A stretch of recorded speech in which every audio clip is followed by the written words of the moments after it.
professional development center. Gone are the days where, it's face-to-face only PD. It's episodic professional development. It's professional development that's not necessarily relevant to what teachers and educators need right away. So the Professional Development Center is designed to solve that challenge with some unique and innovative ways of delivering content. All right, man. Well, listen, we are super excited here at the network to be engaged with you all and helping to provide this opportunity for teachers all across the country, and especially those teachers that are coming from our HBCU backgrounds, because we know that education was always one of the stalwarts of most HBCUs in this country. They all had teaching programs, and that's what a lot of them were founded for.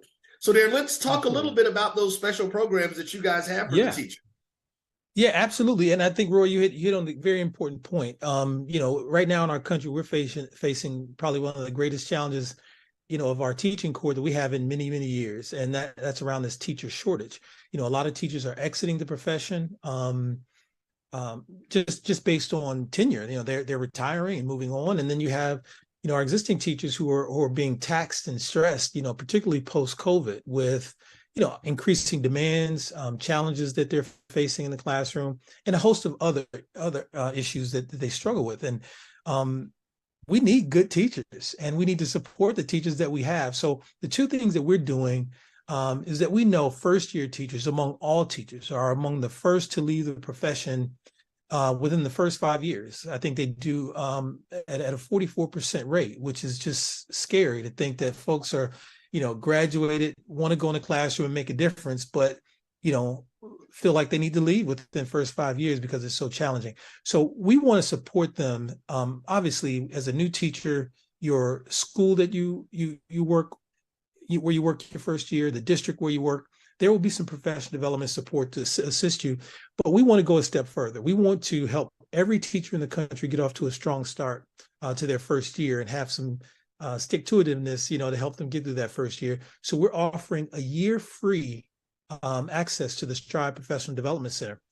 It's a ever-growing online database of courses that will help them in a variety of different ways, classroom management, targeted instruction, and a host of other things. And the content will continuously grow.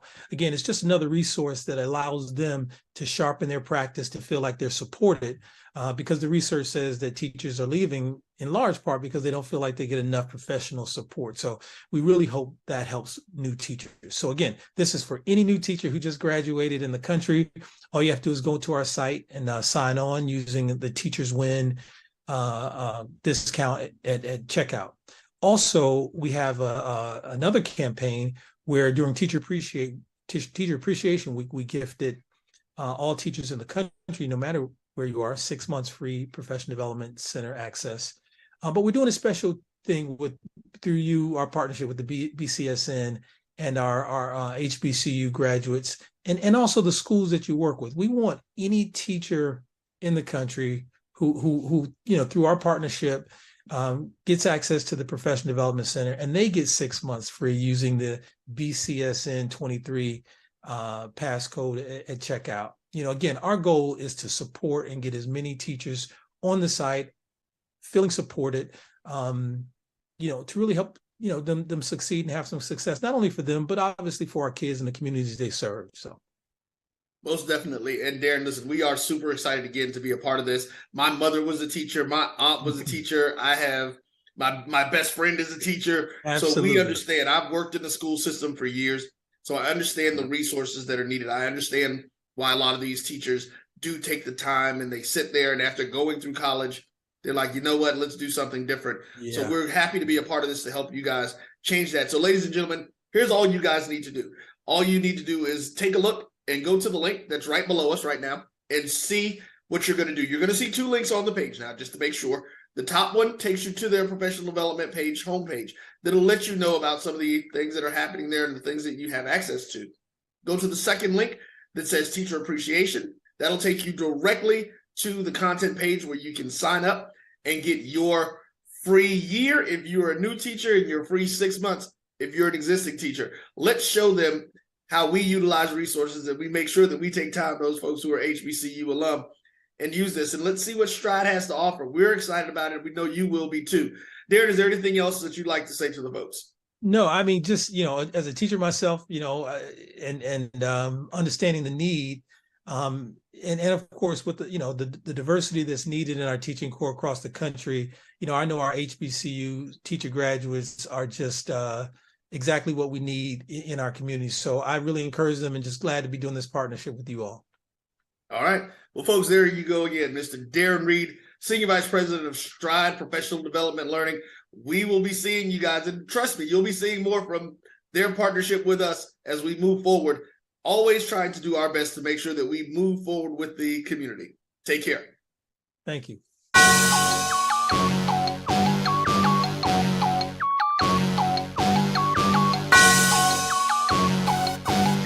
Yeah. I love my HBCU. And boy, I love it, love it. I love it, love it. I love my HBCU. And man, I hope my team they won one. Yeah. I hope my team they won one. Yeah. Man, I hope my team they won one. I hope my team they won one. Yeah. I tune into the HBCU Sports Lab to see if my team won or lost. If they lost, I'm quiet as a mouse. But if they won, keep tab. I'ma do the dab, yeah. Dr. Cavil, he know what he be talking about. Mike and Charles, they know what they be talking about. They compress the analytic data with this hip hop. If you know them like I know them, they gon' tell you if your team, if they won or lost, and who the ball. So listen to Professor, yes sir, and pay attention, cause he gon' teach a lesson. This is Dr. Cavil with Inside the HBCU Sports Lab with Mike Washington and Charles Bishop. Mike Washington is still out on assignment. I'm not just getting it. He has promised me that he will show up in that ATL. We'll see what that looks like. With that being said, welcome to episode 468 of Inside the HBCU Sports Lab radio show and podcast. The show that's covering the sporting HBCU dash for all things HBCU sports. For institutions large and small, from the NEIA to the NCAA, we share insights and information on the HBCU sports culture, HBCU athletic aesthetics to facilitate the story of HBCU athletic programs in the business of HBCU sports. We just call it HBCU sports pedagogy for short. I'm your host, Dr. Kenyatta, along with my co-host, Mike Washington and Charles Bishop. We are filming from our home studios and sending a signal live to KCOH 1230 AM studios with the Texas Radio Hall of Famer Ralph Cooper in the beautiful home of Texas Southern University from Houston, Texas. With that being said, Charles, how you doing today? Doing well, Doc. Doing well. Finals week. I think everybody is getting the finals done and whatnot this week. If they're not already done and had the graduation ceremonies, but got Celebration Bowl this upcoming week. So looking forward to heading over to Atlanta tomorrow. Yeah, we'll get you on the big bird and we'll get in Atlanta. We'll get down there when the teams are arriving, coaches are arriving. Early, that's the way we like to do it, and make sure we get to touch all the sceneries and be able to report from all sides what that looks like. Obviously, you have the opening dinner they have tomorrow, celebration dinner on Thursday. They have the walkthrough practices on Friday. So many different things that go on. They get to go by some of the places to provide goodwill as teams and players of the Celebration Bowl. As they land tomorrow off the buses, coming off the planes, they'll actually have a welcoming committee that welcomes them into the hotel. They're at the Omni. We're staying at the Omni, where we'll be right in the thick of things and make sure you get everything and excited. The thing that I'm excited to announce about this year, we are really taking the next step to make sure you get some inside information. On Thursday, we will do a special edition of the Inside the HBCU Sports Lab. We will be doing it from inside the Omni in their sports restaurant there, right between the two towers. We'll be in there ready to go. That will be 10 o'clock a.m. Central, 11 a.m. Eastern Standard Time, and we plan to give you 2 hours of great shows in production with that. So we're excited about that. We will still give you your regular show that evening, 6 o'clock Central, 7 o'clock Eastern, where we'll be back in the mix. Also, of note, obviously, you got the ONG Strike Zone you need to check out on Wednesday, right here on BCSN. But on Saturday, I'm excited to announce that we will be doing a pregame. The pregame will be inside the stadium. So we'll get you some early indications of what it looks like on inside. That will be for us. We'll do a 9 o'clock a.m. Central Time, 10 o'clock Eastern Time. We'll be in there and give you about an hour's worth of pregame hype intro as folks are just, in terms of teams just arriving with their preparation. We'll give you some of that feed and get you lathered up and ready for this big game of Howard Bison out of the MEAC, Florida A&M Rattlers out of the SWAC. Big time matchup. I have it ranked number 1 and number 2. I'll tell you that now. The polls will be frozen. We'll touch on that. So we look forward to all this coverage that the BCSN will give you this weekend, including what we're doing right here on Dr. Bill's Inside the HBCU Sports Lab. So we're setting you up for we get ready. Charles, have you packed your bags? We have a bag that's open right now. We're in the process of packing, so we're gonna make sure we get that knocked out all this afternoon. I'm a notorious procrastinator. Nobody likes to pack, but especially when you take a look at the number of events that we might be at. I'm doing what you call situational packing, so I want to make sure I have something for each event that we either cover or get to. So. That's the thing. Now that we're doing all this extra stuff, I like to be in at least my suit jacket. So I got to try to take these extra suits. I can't be wearing the same jacket multiple times on the show. So it gets a little more challenging bringing this up stuff. And you know me, Charles, I'm notorious. I like to not checking my bag. So I'm trying to arrange to make sure I can get this done. Got to check a bag this time. I don't know. I'm going to see if they allow me to figure it out. So we'll see how that goes. With that being said, we believe we have a good one for you as we get going. Let's get into some news. Not a lot of news in terms of football, but some things off the bat. Obviously, I'll take this first one in regards to this unfortunate news update we have to provide. You've all heard by now in terms of Norfolk State, the men's basketball program was playing Illinois State. Really a good game contest. They were doing what they do, being very competitive, had the lead and playing it out. And so I don't even want to call them fans because that's not what fan is. We know fanatics is about supporting your team, but get to the point where you feel comfortable enough to use racial epithets, let you know that you're in a whole different framework.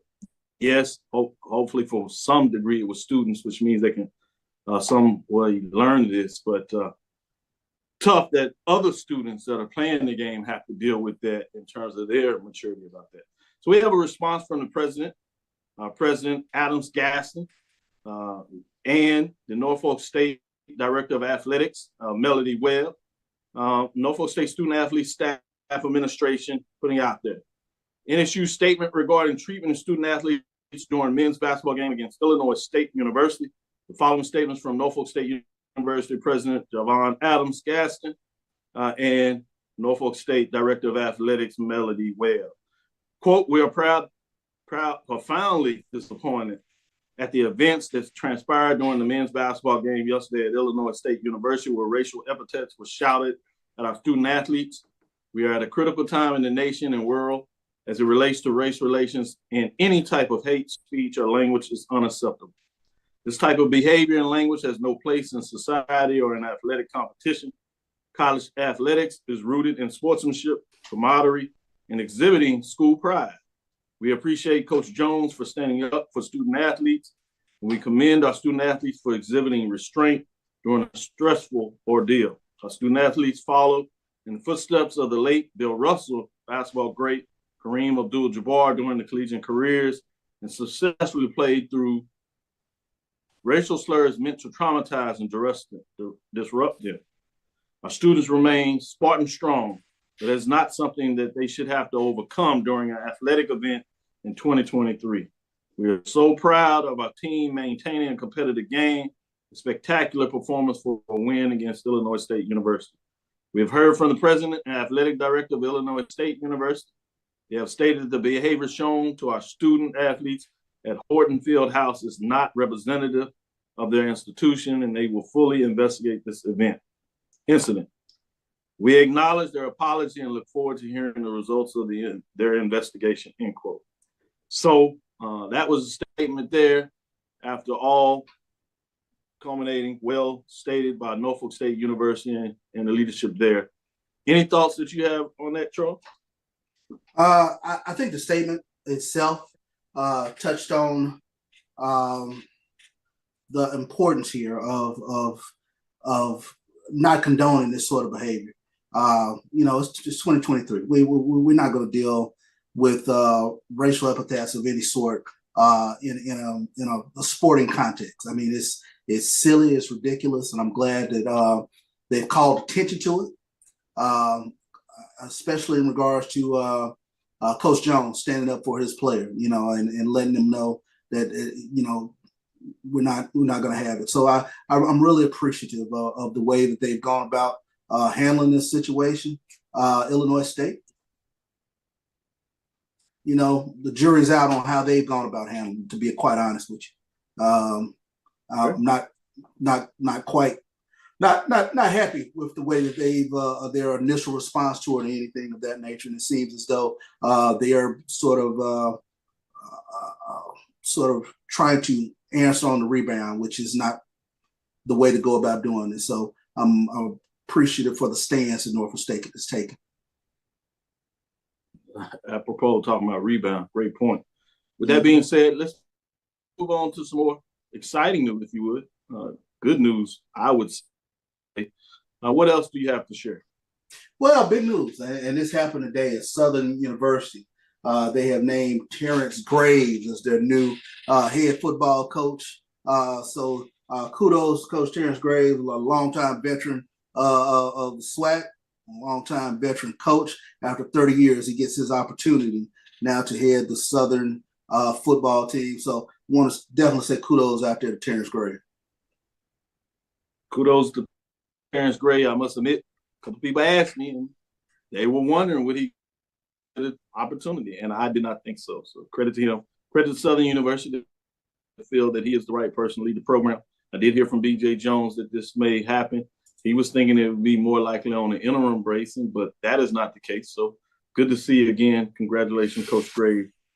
Interesting to see what this looks like, which means now in terms of Division I FCS, we have two programs still out there, Grambling State University, as well as Texas Southern University.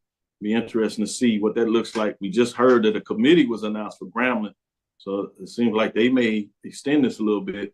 I think Texas Southern is coming to a close, right, which should pique your interest to some degree of what that looks like. So I'm fascinating in a lot of ways to see where this may go as things move forward from that standpoint. Obviously, you still also have Morehouse out there.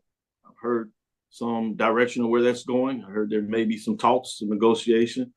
Somebody I'm aware about. And so it'll be interesting to see if they can come to a close and get that done as things move forward. A lot of things going on at Morehouse in terms of them moving their program forward. So it'll be interesting when it's appropriate to make those announcements. Some people have probably heard some of the rumors out there in terms of what that looks like. We'll see how accurate that may be. Lastly, before we go into this first break, SWAC announced a Student Athlete Enhancement Initiative. SWAC has announced the creation of SWAC Student Athlete Enhancement Initiative. The SWAC Council of Presidents and Chancellors unanimously approved the implementation of the initiative at the league's recent held winter meetings. The Congress office is set to distribute a total of $4.8 million in funding for the initiative, which will be allocated to league member institutions over the course of the next 4 upcoming academic years. The SWAC Student Athlete Enhancement Initiative will include funding for the continued implementation of enhanced student athlete support services in the areas of academics, sports medicine, and sports information. Additionally, member institutions' athletic departments can use the funds to help support student athletes' mental health initiatives, cover costs of attendance allowances, and assist in covering Alston cash awards for academic achievement.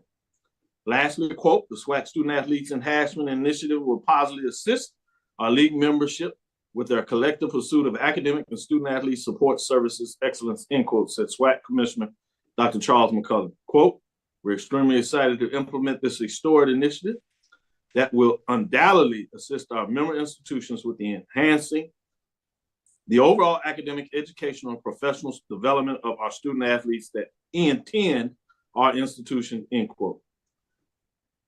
Very excited in terms of where this may go, and anytime you have additional money that supports college athletes in various ways, I think that's big, particularly in this time where mental health is really at the top of where a lot of folks need to be focusing on. In fact, the SWAC is able to do that. I think there's some big time news. Obviously, South Carolina State welcomes veteran Cochran Berry to lead roles at Bulldogs Athletics. South Carolina State President Alexander Conyers has announced the employment of a new athletic director and head football coach. South Carolina State alumnus Dr. Nathan Cochran will lead the Department of Athletics as athletic director, and Chennis Berry will join the Bulldogs as head football coach. Both are excited. It'll be interesting to see what that looks like. With that being said, let's get into our first break and come on the other side. We'll be back to give you an update. You see, Head & Shoulders has scalp shield technology, protects against flakes even between washes. It's never not working. Kind of like us. We're never not working. Number 15? That's my rub. Ooh, nice. Never not working. Never, ever, never, ever not working. Welcome everybody to Juneau, Alaska.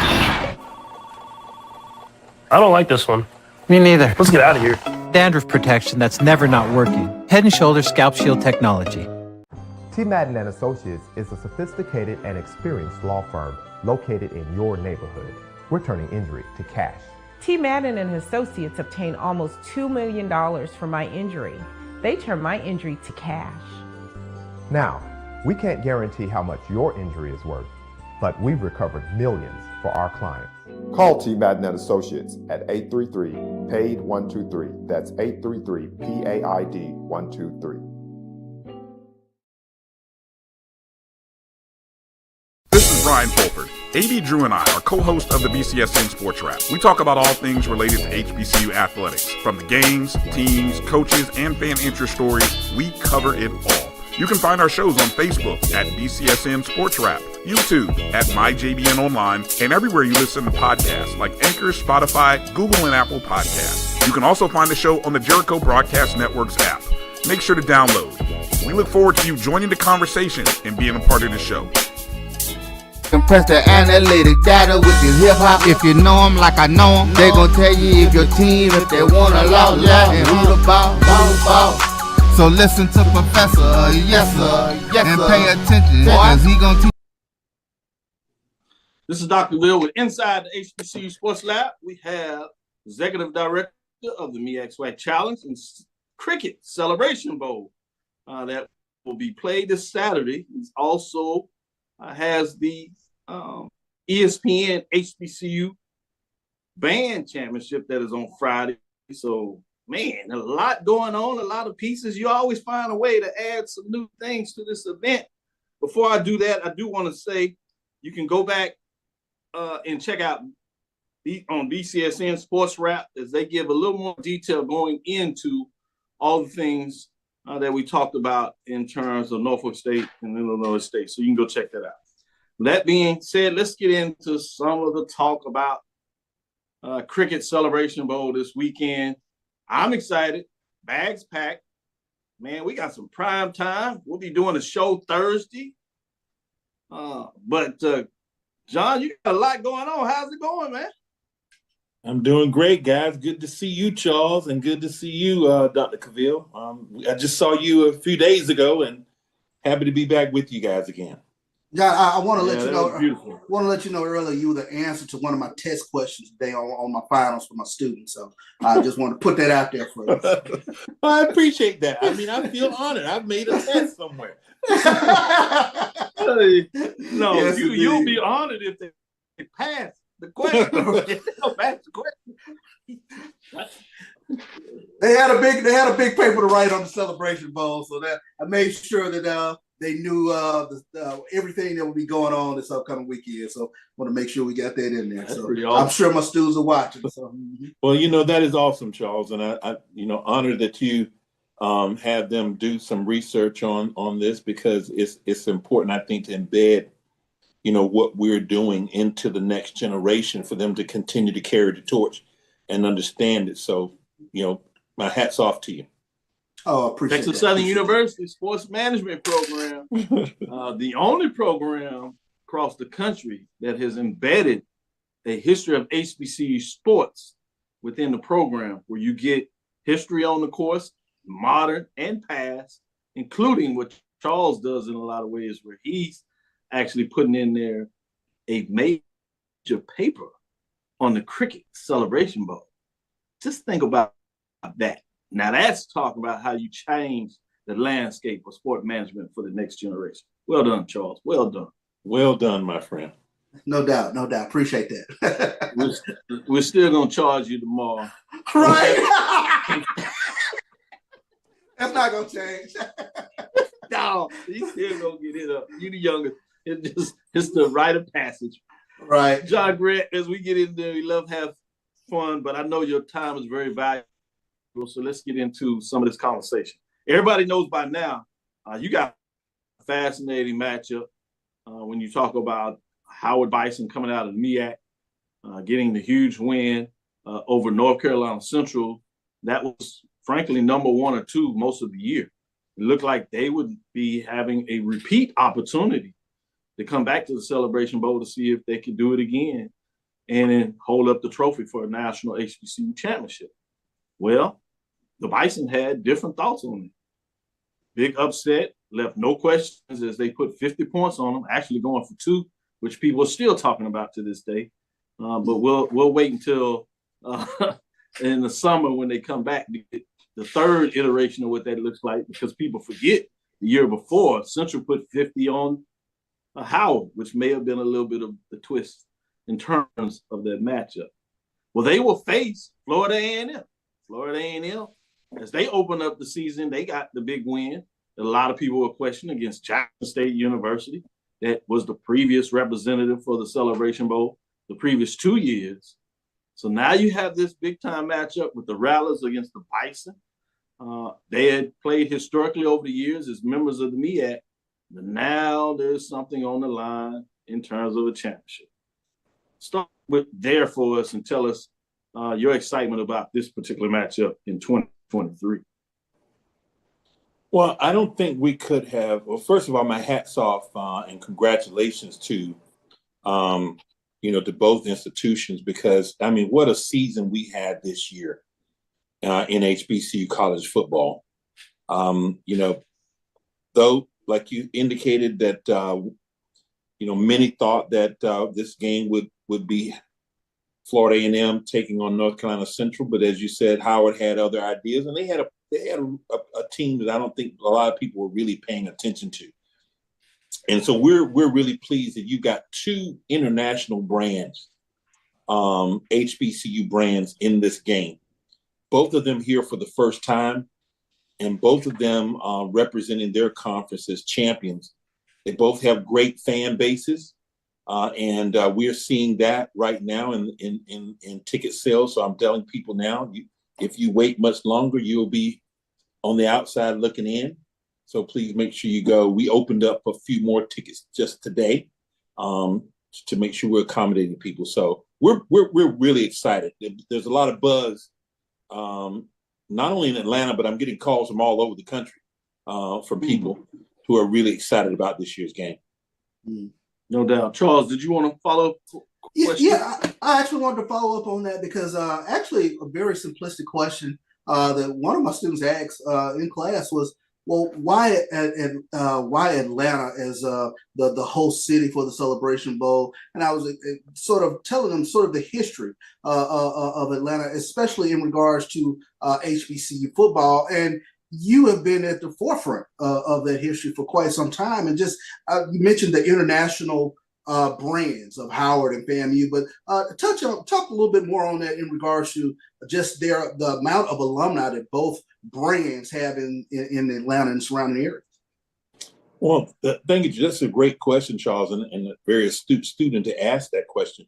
Atlanta has more HBCU alumni chapters than any other city in the nation here. But also what people don't know, Atlanta also has more just alumni chapters, even of PWI institutions, than any other city. So this is a very broad and diverse place in terms of the number of alumni from HBCUs that are here. Number two, why this is great, I mean, all the direct flights to heaven come from Hartsfield-Jackson International Airport. So you don't have to connect anywhere to get here. And so it's an easy city, but geographically also, you know, Atlanta and Georgia sits right in the middle. It's like in the hip pocket of both the MEAC and the SWAC conference. So easy to get into, great place to be, history for HBCUs. And I think the most important thing is, from my vantage point, it's a huge television market. And so that's one of the key factors to having that game here. And you've got a world-class venue with Mercedes-Benz Stadium. And I imagine that television market is also special in terms of its college attachment in a lot of ways. Well, you added another point to that, Dr. Cavil, because you know, Atlanta is somewhat branded as the college capital of the South. When you think about big games and big moments, you know, we're the only city in 2025 that will have hosted the college football playoff championship game twice. You've got one of the CFP rotation bowls here. You got the SEC championship here. You got the Cricket Celebration Bowl here that opens the bowl season in this market. So very, very much and of course we're surrounded with powerhouses in the SEC and ACC, just up the road with Clemson, and just to the south of us with Florida State. So it's just a prime location, and people love coming here. It is the number one. Atlanta is also the number one travel destination for African Americans in the country. Didn't realize that. Great nugget there. Yeah. Headquarters of the SIAC in terms of Division II HBCU programs, which obviously will have a chance to be added into the mix when you look at those programs that were fighting for what I refer to as the mid-major programs for the ESPN Battle of the Bands. In terms of that, it's called Division II, I believe is the nomenclature you use, although there will be an NIE program participating with Florida Memorial and Virginia State out of CIAA, just to share the expansiveness that you put on the table. I think it's interesting when you talk about it being right in the middle, because I've talked about a long time about the need to stick that flag in Atlanta as the demarcation. This game with the MEAC SWAC Challenge and the Celebration Bowl does that, obviously playing there with the MEAC being able to lead that in a lot of ways. But it's fascinating to see when you think about the AUC Center or what that may mean in terms of moving forward. But before we get too lost in the sauce and all that kind of expansion talk, as we do have students that Charles is hazing in regards to the final examinations before they leave for the break. Well, let's get back to some of this Cricket Celebration Bowl. Talk about some of the events, particularly since you added one major event that many people, but I'm sure there are a lot of other things that have been going on that people can continue to enjoy, and maybe a couple of more new ones in addition to the Friday night event.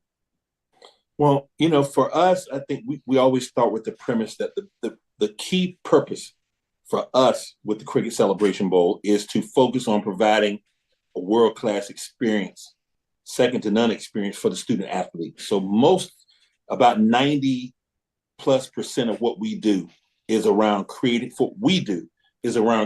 the experience for the athlete and making sure that they have a wonderful experience because they've earned the opportunity to get here. So, you know, we have a welcome event for them on Wednesday when they arrive at the World of Coca-Cola, which is a top-notch event, their first experience in town, and they get to check into the hotel here at the Omni, which is a top-notch first-class hotel for them.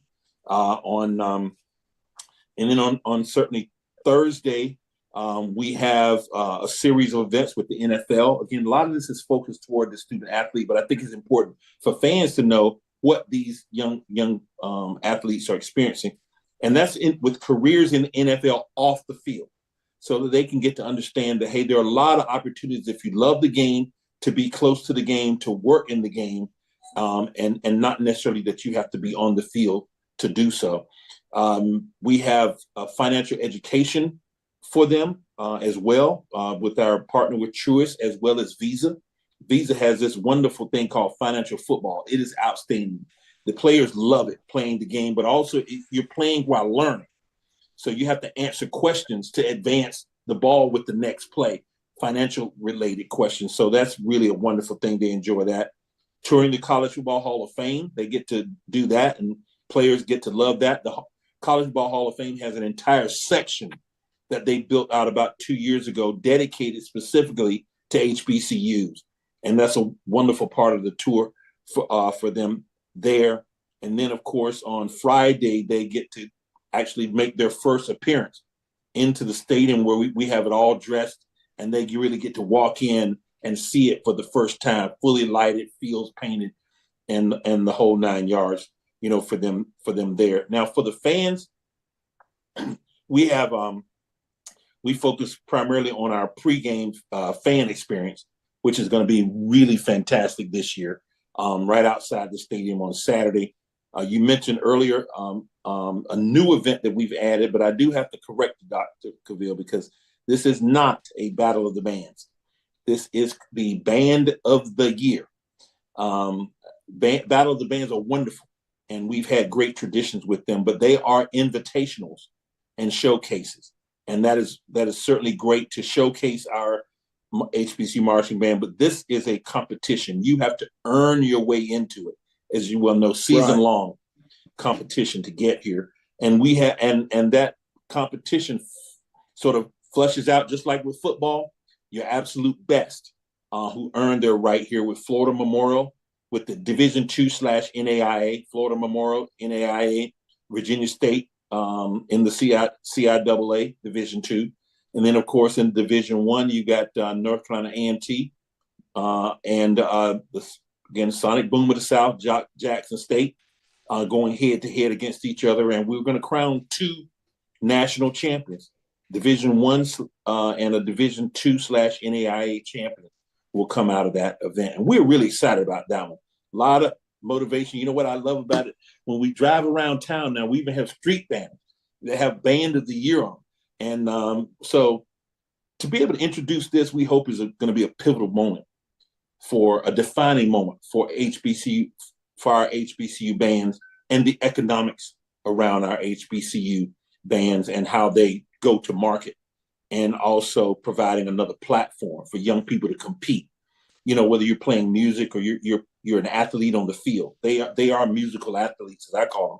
But now they get to compete and put their absolute best out there every time, knowing that there's a championship ring out there at the end of the road. I love the way that you put that, as we've done the last couple of years, taking the vernacular that they use in marching sport and explaining it, competition, the athletic component of what's taking place, winner. And ultimately, as you said, there will be a trophy that will be held in the hands of those that win on Friday. And then again, you see it on Saturday. So as you said, the teams earn it, unlike what we've seen maybe with some of the concerns in the other areas that people have been concerned with. It's a little different. You got to win your conference. You got to win the competition throughout the year for the Band of the Year championship. So it'll be fascinating.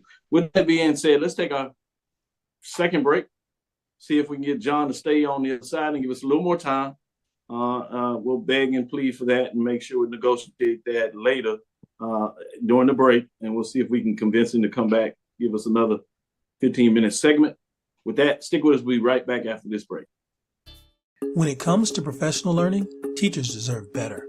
From the leader in online learning, Stride brings you the Stride Professional Development Center, an on-demand library of mobile-friendly courses that gives teachers choice and flexibility, allowing them to learn anytime and anywhere. Our dynamic courses provide bite-sized learning and help educators advance their knowledge while also gaining professional development hours. It's time you take charge of your learning. Visit us today to get started.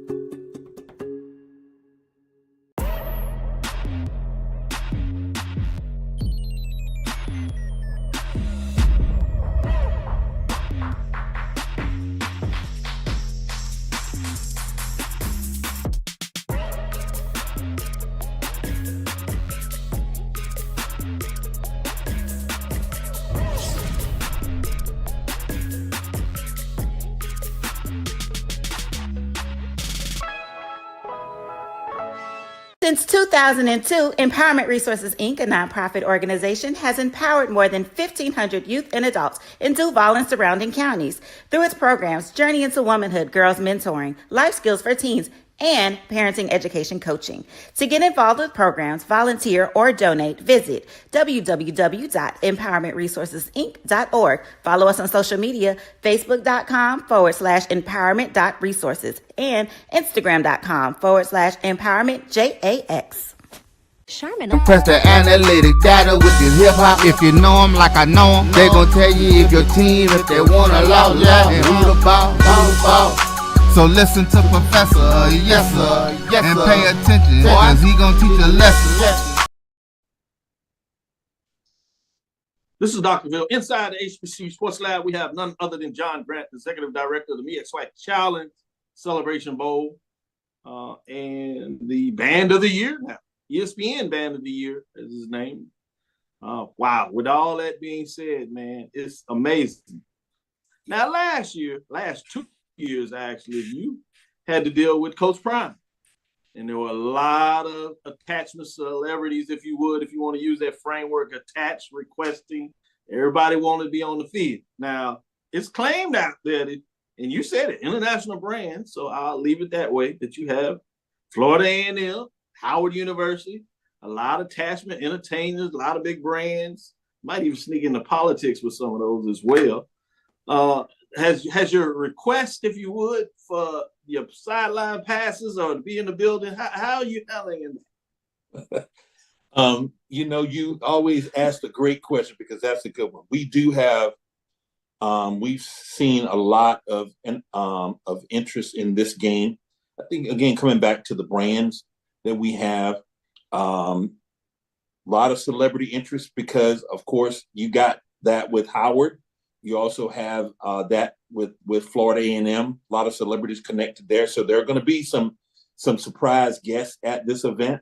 I failed to mention a little earlier because during our Band of the Year, Jermaine Dupri is going to be our halftime performer for the Band of the Year competition. So we're excited about him. He can't wait to come. And then the other thing that we've done is D. Miles, who is a multi-Grammy-winning producer. Works with Bruno Mars. As a matter of fact, they're in the studio now. And one of the songs that he produced for Bruno that everyone knows is I'm going to leave the door open. He's going to be one of our judges. He's flying in from Cali to be a part of our judge. Just a great young man, plays every instrument. But he submitted 4 of his songs that each of the bands get to choose from. And they have to arrange that song and play it during the competition, which is going to be aired live on ESPN3 and ESPN Plus, multicast on both of those platforms live. So it's great, and you never know who else may show up at this event. We've been hearing some rumblings, but we know that there's some big names attached to both of these universities, and it would not surprise me if we have some special guests. Mm-hmm. Wow, yeah, special guests from many different angles. I know where you're tangled, whether it's with the NCAA, all the bowl folks.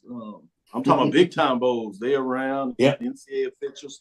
No telling, and that's just on that side. And then you add in the alumni, it can get special. We saw with Jackson State, North Carolina Central, and South Carolina State the last 2 years, what they brought to the table. Now it seems like as you push forward to be, it's becoming the place to be. Exactly. Which is certainly a thing of status, which is a good thing for this bowl. Charles, let me let you follow it with a question. Yeah, and I want to ask this. Doc and I, we've been coming to the Celebration Bowl since its inception. But I don't think I've ever asked you this question. What is it like for you the week leading up to the game? Organized chaos. You got organized noise in Atlanta, and you got that organized chaos. Organized chaos. We have it's actually rather exhilarating because the time it shows up really before you know it. You're working, you're planning, and before you know it, the team and I were just talking, and you're 5 days out, and now the team's arriving tomorrow. But it's kind of an exhilarating feeling, Charles, when you kind of see it all coming together. But like with any major event, you have to be flexible because things do ebb and flow. But today, just excited because all the branding started going up around the hotel today. So now it is real. Or last week or the week before, when I'm driving down the street and it's like, oh my gosh, there are our street banners on the poles around the stadium and all up and down the street here, down the main corridor, Peachtree. So you can feel it in the air. Your phone starts to ring a lot from people that you don't hear from, but all of a sudden, hello, my friend, how are you? I was telling someone today, just to give a quick answer, I'm thinking of changing my voicemail like this time on my phone to say, thank you for calling John Grant. If you're calling for tickets to the Cricket Celebration Bowl, visit our website at www. If you're calling for credentials, I don't have any. Anything other than that, please leave a message. Because those are the calls you get. I can imagine. Tickets and credentials. Yeah. Yeah, we think HBCU homecomings on campus is a ticket requesting issue. Imagine what it heightens when you put a championship on it. Both for the band of the year and the football game between the MEAC and SWAC. With that being said, we're going to give you a chance to do what we do on our side. Talk a little bit about the matchup. Let's show out your skills. People don't hear this a lot. You talk about everything else, but people don't realize that you really get into these matchups. Obviously, you're not here to pick a side or talk about an outcome, but you can go in and talk about the matchups and what people can expect. From a journalist, sports journalist perspective, of what excites you about this matchup on the field on Saturday? Because I think you're gonna see similar styles of football. The MEAC plays a different style of football from the SWAC, and we've seen that over the years. But I believe, in my mind, I think the reason that Florida A&M has had the success they've had in the SWAC is because of the style of football that they play. Great defense, they run the ball well, and then because they run the ball well, they're able to use their passing game, and to do that effectively. And they're pretty good at stopping the run with their defense. Now on the other side, when you're looking at Howard University, they have a trio of stellar running backs. So they are going to establish the run. And that, they make no bones about that they're going to establish the run to open up the field for their passing game. And then I don't think people probably recognize that Howard has a very solid defense. And I got to see that firsthand up close when I went to this North Carolina Central Howard game in Washington, where they just surprised me with how stout their defense was, and I was also when I went back the next following week when they played Morgan State, and how strong their offense seemed to, because Morgan has one of the best defenses in FCS, but yet they were able to effectively score as they needed to secure the win. So this is going to be a really, I think, reasonably matched game, pretty much equally matched in style, and in play. Both schools have great coaches who have a lot of experience. They both have a passion to win. And when I listen to interviews with the players, you can tell that they've instilled that in their players. So we're going to be in for some exciting football for this game, in my mind. Yeah, I can't wait because I think it's a great opportunity. It's really, some people won't say, gonna probably when I say this, but it's almost like a reuniting of MEAC teams. Although Florida A&M has gone to the SWAC, but they're still playing MEAC football. It's going to be interesting to see what that looks like in terms of trenches in the matchup of the game. We're going to clip that out so Charles won't get mad. He just had to say that piqued my interest. Like, I don't want to get in trouble, so I'm trying to. They tell you can't ever forget where you came from. Doesn't change where you are. I mean, certainly where they are right now, they're strong representatives in the SWAC. But you got to keep in mind, they just got there last week. Yeah. So it's not like they've been there. It's not like they've been there for 10 years or whatever the case may be. If you look at it in terms of time, they were there last week, and they have established themselves in the conference in a very short period of time. So, I mean, it is what it is. We know, we know John is HBCU when he brings that, because it's like folks talking about your freshman 15. For you get your SWAC hours, your HBCU hours, your MEAC hours. Pete Challenge family, you talking about they ain't got their SWAC hours yet. They basically got to win the championship to prove that they got their SWAC hours to come up. Now they can come above ground and put all their letters in the SWAC. Because I'm just going to say, last 2 years, but Jackson State stood in the way. But that's a whole different skill. Yeah, let me be nice and be careful before we get out of here. We got to get to this break. Got their SWAC letters now. Yeah, they got their SWAC letters now. They got their SWAC letters now, right? Yeah, they gonna take out the patch if they don't win. Boy, I tell you.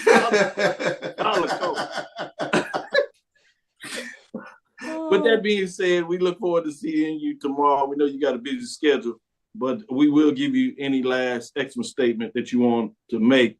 Again, I was going to ask you this, but we don't want you to get in trouble. I was like, are you going to get into the basketball business? You got football, you got band, you had some concerts, entertainment. The only thing next is basketball, but we'll give you some time and we'll talk about that as we see you this week. But any last other parting words that you want to say? The only thing I want to say, I want to thank all your viewers, and I can't thank you guys enough. I mean, for what you do for covering HBCU sports. We don't do this bowl game and the kickoff game or nothing that we do, Band of the Year, is successful without people who keep the lights on HBCUs.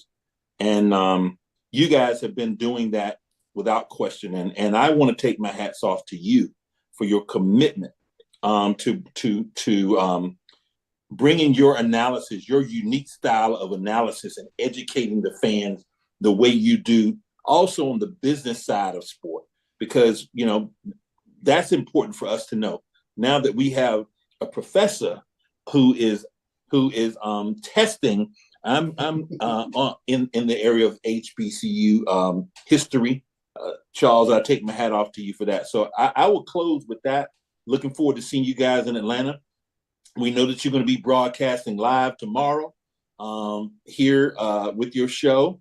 Is it tomorrow? No, Thursday. Thursday. I'm sorry. On Thursday with your show. We got that all set for you, and you're in a great spot to, if you guys are here, make prime spot to broadcast live, and we're really excited about that. So thank you all so much for everything that you do to keep the lights on for us.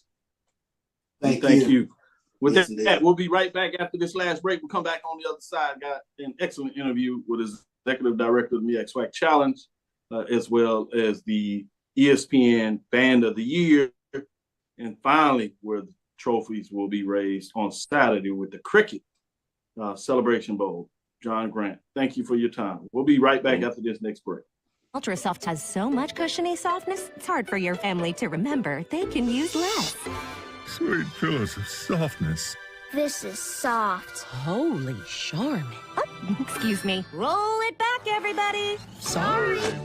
Cushiony soft, you'll want more, but it's so absorbent, you can use less, so it's always worth it. Now, what did we learn about using less? You gotta roll it back, everybody. We all go, why not enjoy the go with Charmin? At CDW, we get speed as the new currency of success. Our team spends way too much time tending to outdated applications and software when they should be focused on driving application agility and innovation. CDW Amplify Development Services modernizes software and application development to help accelerate innovation and digital transformation. So you mean building new applications, UI, and mobile interfaces? Well, you said you needed to innovate more quickly. Oh, so he's a listener. To do more at scale, trust CDW Amplify Development Services. Nope. Nope. Come on, him? Ooh, I like him.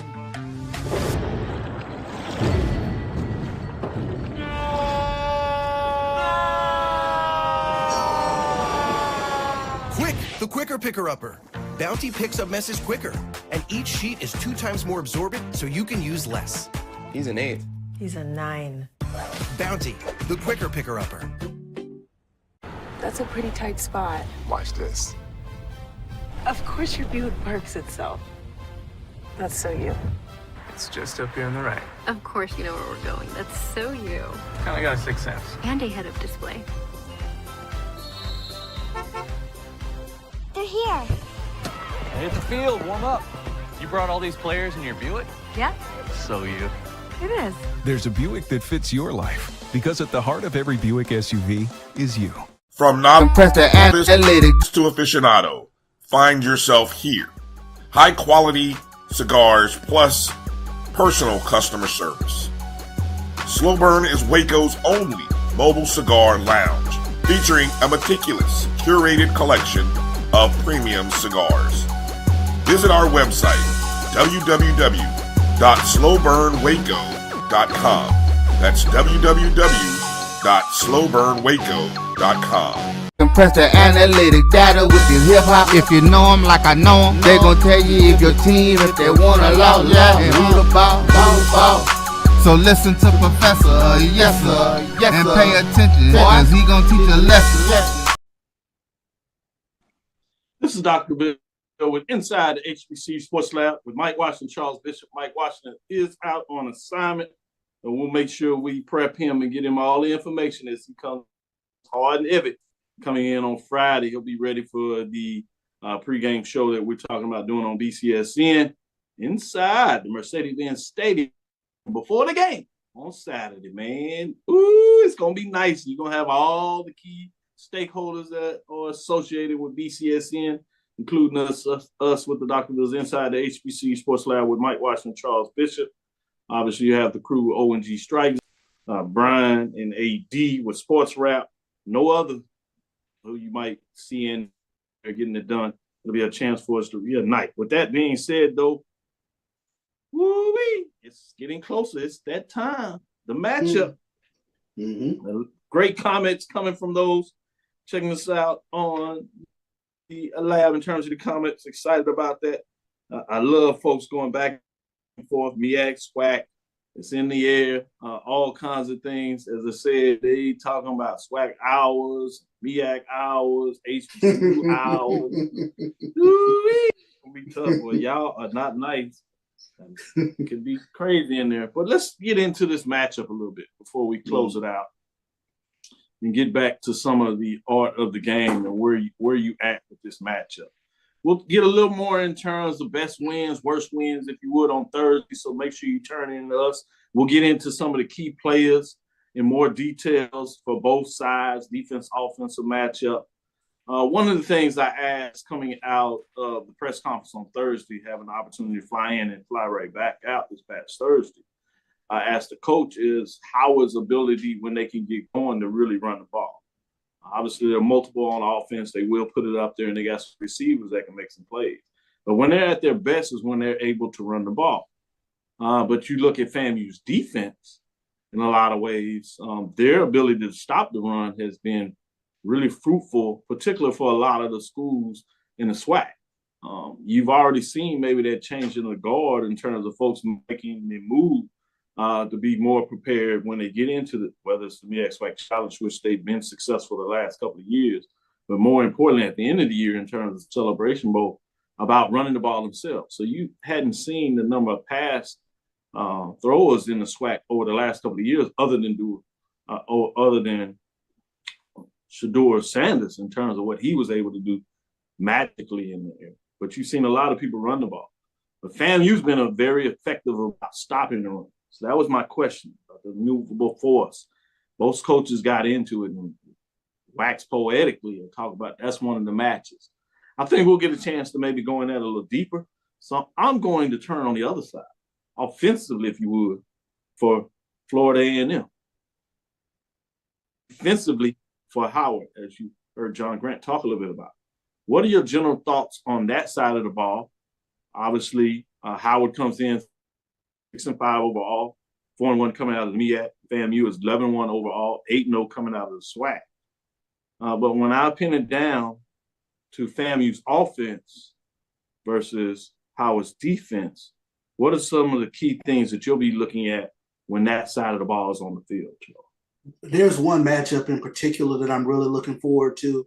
And FAMU has a receiver by the name of Marcus Riley. And for those of us here in the SWAC watching Marcus Riley this past season, he's cooked every defensive back that's been in front of him. He's a game changer. He's a game breaker. He's run back kickoffs. We saw in that SWAC championship game how he can get behind defenses. How he can get on top of DBs real quick.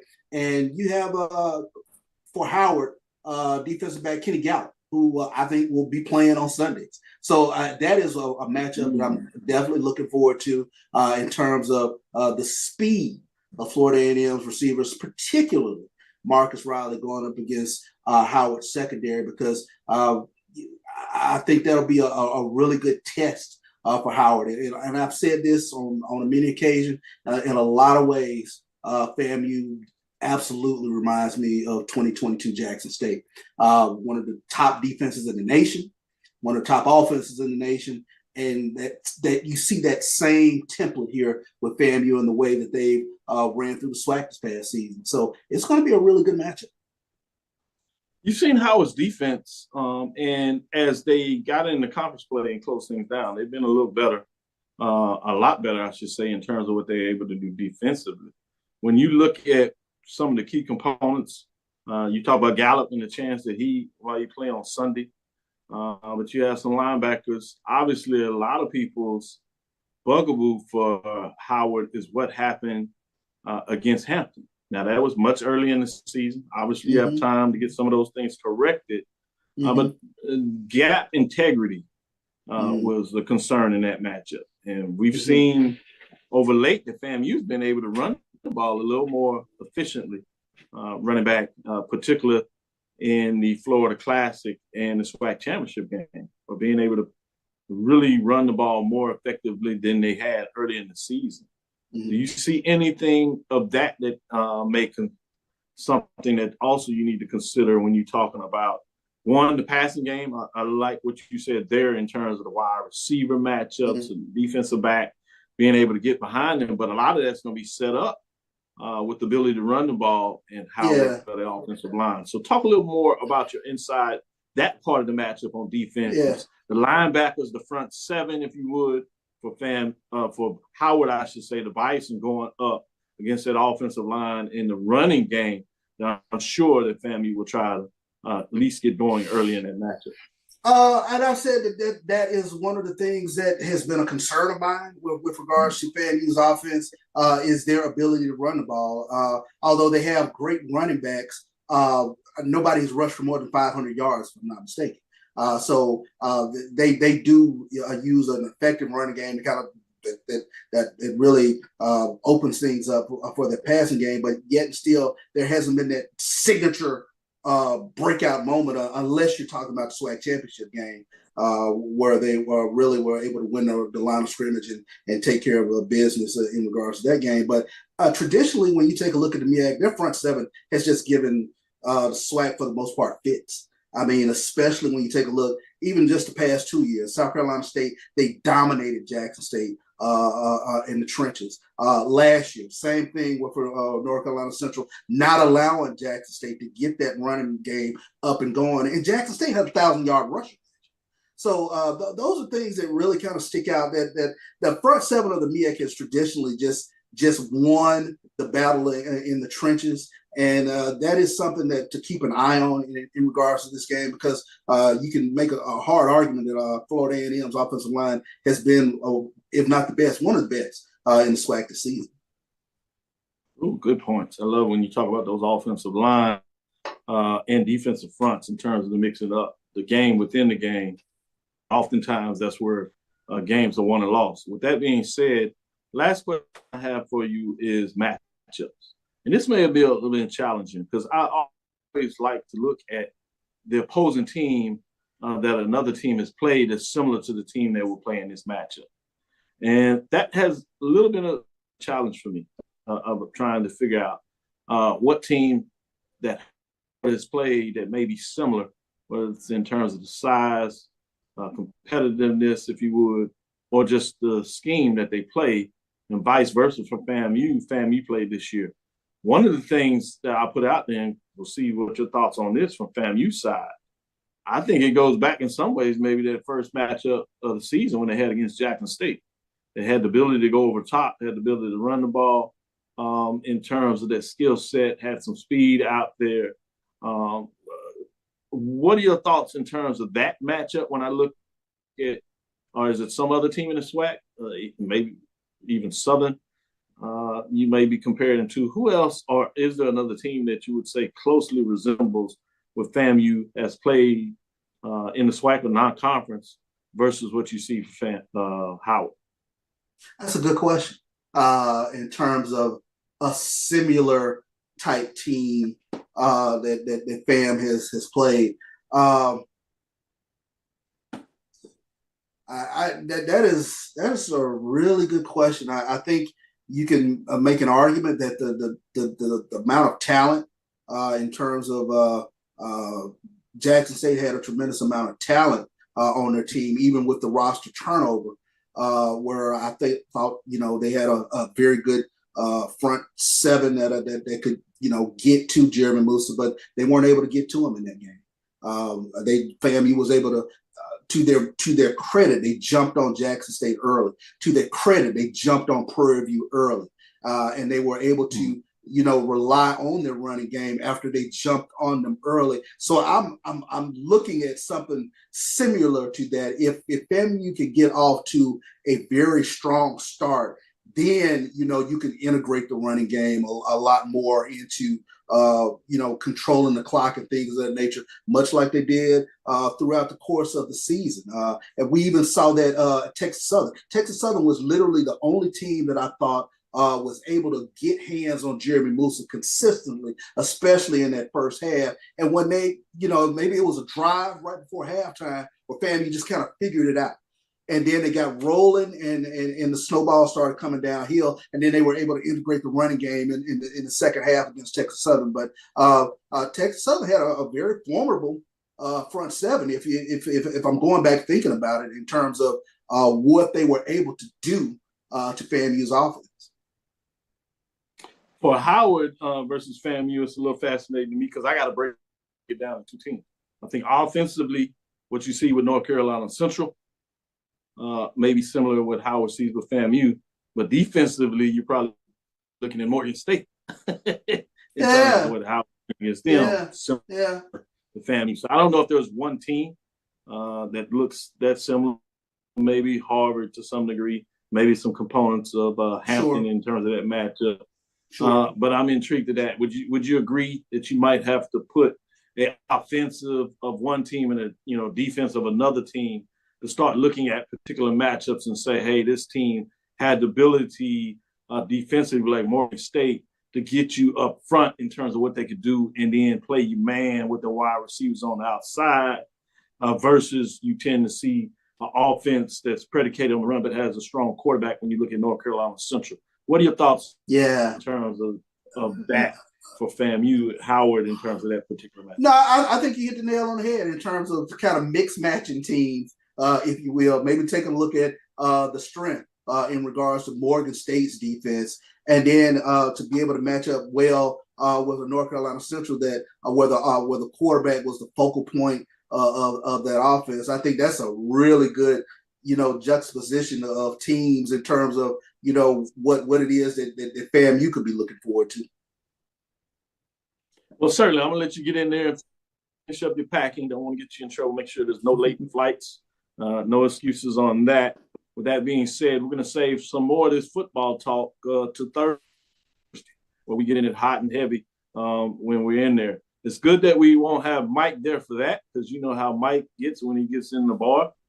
He'll forget that we got a show to do, and he's going to make sure that we started off right so we can be able to get through. I'm sure he'll be watching and teasing us out, and we'll welcome him on Friday to do what he needs to do to get us through the weekend. With that being said, thank you for listening to Inside the HBCU Sports Lab. Make sure you share our podcast with your friends and colleagues. I am Dr. Kenyatta, the Dean of HBCU Sports, coming from inside the lab in the college HBCU Sports with Mike Washington and Charles Bishop. Check out X's and O crew. Erica, as she will be in representing Howard. BJ Jones, curator of HBCU. Joshua Sims, senior curator of HBCU Nightly.